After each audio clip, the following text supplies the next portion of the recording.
Traders point அன்பர்களுக்கு சிறப்பு வணக்கம். நம்ம டிஸ்க்ளைமர் எடுத்துக்கிறோம். நம்ம செபி ரிஜிஸ்டர் அட்வைசரோ, ஆர்ஐஓ கிடையாது. நாம இங்க பேசக்கூடியது எல்லாமே தகவலா மாத்திரமே பார்க்கப்படணும். இது யாருக்கும் முதலீடு சம்பந்தமாகவோ, பங்குகள வாங்கவோ, விற்கவோ நம்ம எந்த ஆலோசனையும் கொடுக்கப்படல.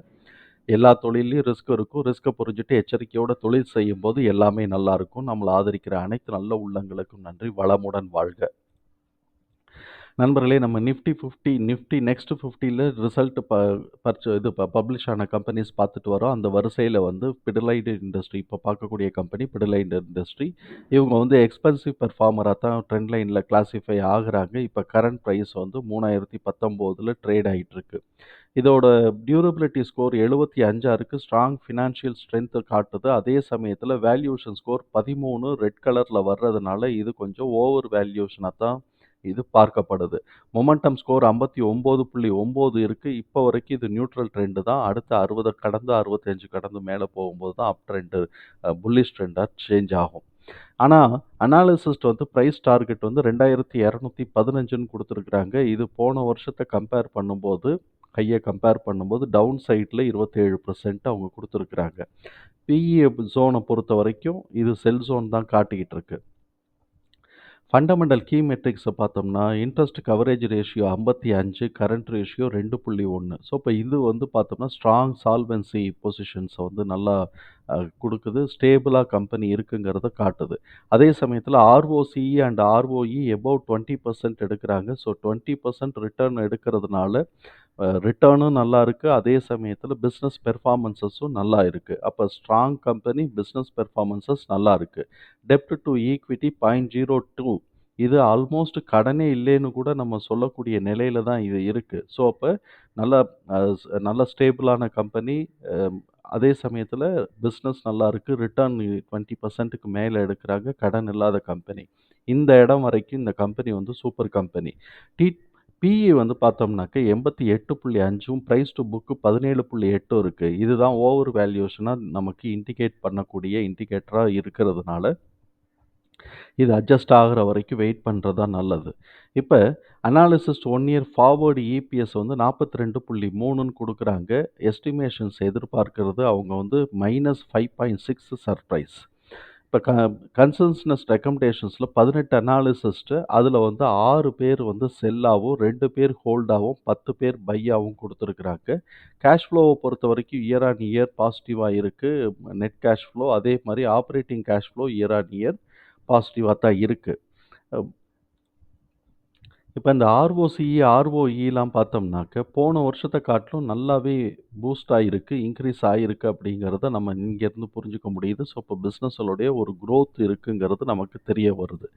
ஆனுவல் ரிசல்ட்டை பொறுத்த வரைக்கும் year on year net profit 35% increase ஆகிருக்கு. அதே மாதிரி ரெவின்யூ 5% இன்க்ரீஸ் ஆகிருக்கு.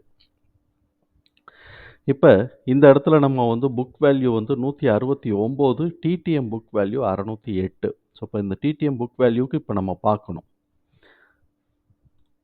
குவார்ட்டர்லி ரிசல்ட்டை பொறுத்த வரைக்கும் quarterly result year on year நம்ம பார்க்கும்போது 6.2% பாசிட்டிவாகவும், ரெவென்யூ வந்து 8.8% year on year quarterly revenue பாசிட்டிவாகவும் இருக்குது. அதே சமயத்தில் குவார்ட்டர் டு குவார்ட்டர் கம்பேர் பண்ணும்போது மார்ச் மாதத்துக்கு டிசம்பரை கம்பேர் பண்ணும்போது ரெவென்யூ வந்து ஒரு 200 பாயிண்ட் கம்மியாக இருக்குது. அதே மாதிரி நெட் ப்ராஃபிட் வந்து கிட்டத்தட்ட ஒரு 200 கோடி ரூபா கம்மியாக இருக்குது. ஆப்வியஸாக வந்து இபிஎஸும் வந்து குறைஞ்சிருக்கு. கிட்டத்தட்ட வந்து ஒரு 4 பாயிண்ட்டுக்கு இபிஎஸ் குறைஞ்சிருக்கு. இப்படி இருக்கக்கூடிய இந்த கம்பெனியோட ஷேர் ஹோல்டிங் பேட்டர்ன் நம்ம பார்ப்போம். பிளட்ஜஸ் வந்து எதுவுமே இல்லை. ப்ரொமோட்டர்ஸ் ஹோல்டிங் அப்படியே இருக்குது. பிளட்ஜஸ் எதுவுமே இல்லை. இவங்க எஃப்ஐஎஸ் வந்து ஒரு கிட்டத்தட்ட ஒரு 1.9% வந்து கீழே இறக்கி வச்சுருக்காங்க. 2ன்னு வச்சுக்கலாம். 0.2% கீழே இறக்கி வச்சுருக்கிறாங்க. இவங்க வந்து 0.2%, 1%, 0.1% டிஐஎஸ் வந்து ஏற்றி வச்சுருக்கிறாங்க. ஸோ இப்போ இதில் இருக்கக்கூடிய இந்த இபிஎஸ் அண்ட் புக் வேல்யூ தகவல்களை தூக்கி நம்ம வந்து எக்ஸல் ஃபார்மேட்டில் போட்டுட்டோம். இப்போ நம்ம லோ எடுத்திருக்கிறது 897. அது என்ன கணக்கில் எடுத்திருக்கிறோம் அப்படின்னு சொன்னோம்னாக்க, இங்கே இருக்கக்கூடிய டிடிஎம் புக் வேல்யூவோட 1.5 நான் பெருக்கிக்கிட்டே அதுதான் வந்து 897. இப்போ இதுக்கு வந்து என்ன ஆகுது, இப்போ நம்ம வந்து இப்போ இருக்கக்கூடிய 169 புக் வேல்யூ அப்படின்னு சொன்னால் 1256 1298 தான் இதுக்கு நம்ம வந்து ப்ரைஸ் கொடுக்கறதுக்கு வாய்ப்பு இருக்கும். அதுலயும் கரண்ட்டா வந்து ரொம்ப குறைஞ்சிருக்கு. கீழ அடிச்சு இறங்கணும். ஆனா, இவங்க டிவிடெண்ட் வந்து நார்மலா இவங்க டிவிடெண்ட் வந்து அனவுன்ஸ் பண்றாங்க இல்லீங்களா? அந்த டிவிடெண்ட் வந்து வர்ற வரைக்கும் இது வந்து அ இருக்கு. இப்ப டிவிடெண்ட் வந்து என்ன என்ன பண்ணியிருக்கிறாங்க, அ ஜூலை மா ஜூலை மாசம் 2023 தான். இந்த டிவிடெண்ட் எப்ப குடுக்குறாங்கங்கிறத நம்ம பார்ப்போம். டிவிடெண்ட் குடுக்கறத பேஸ் பண்ணி நமக்கு வந்து வரும். இப்ப இவங்களுக்கு வந்து பார்த்தோம்னா, 12,256 டிடிஎம்மாவும், 1,298 எஸ்டிமேஷனோடைய ரேட்டாவும் இருக்கு. அதே இது டிடிஎம்மோட புக் வேல்யூ டிடிஎம் எடுத்தோம்னா 1703. அ அதுக்கு வந்து எஸ்டிமேஷன்ங்கிறது அடுத்த வருஷத்துக்கான எஸ்டிமேஷன தான் பார்க்கணும். இருந்தாலும் 1781ன்னு பார்த்துக்கலாம். ஆனா, இது இப்ப ட்ரேட் ஆயிட்டு இருக்கக்கூடியது வந்து பார்த்தோம்னா, கிட்டத்தட்ட ரூ. 3000க்கு ட்ரேட் ஆயிட்டு இருக்கு. இது ஃபேர் பிரைஸ் கரண்ட் ஃபேர் பிரைஸ காட்டிலும் 8 மடங்கு கூட. ஸோ, இப்ப இந்த மாரியான இந்த இத தகவல்கள தூக்கி நம்ம உள்ள போட்டுட்டோம். நம்ம வந்து 538 பிளஸ் நம்ம எடுத்திருக்கக்கூடிய லோ வந்து 897.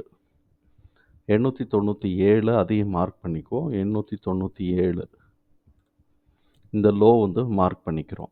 இப்ப இந்த இடத்துல என்ன சான்சஸ் இருக்கு அப்படின்னு சொன்னோம்னாக்க, இவிங்க வந்து புக் வேல்யூ இனிமே இபிஎஸ் எடுத்தா தான். ஏன்னா புக் வேல்யூ ஆல்மோஸ்ட் குரோத்ல இருக்கு.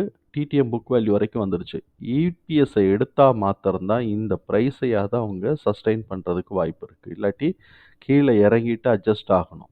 இல்ல இபிஎஸ் வந்து சப்சிக்வென்ட்டா கொஞ்சம் கொஞ்சமா குரோத்ல போயிட்டு மேல கொண்டு போறதுக்கு வாய்ப்பு இருக்கும்.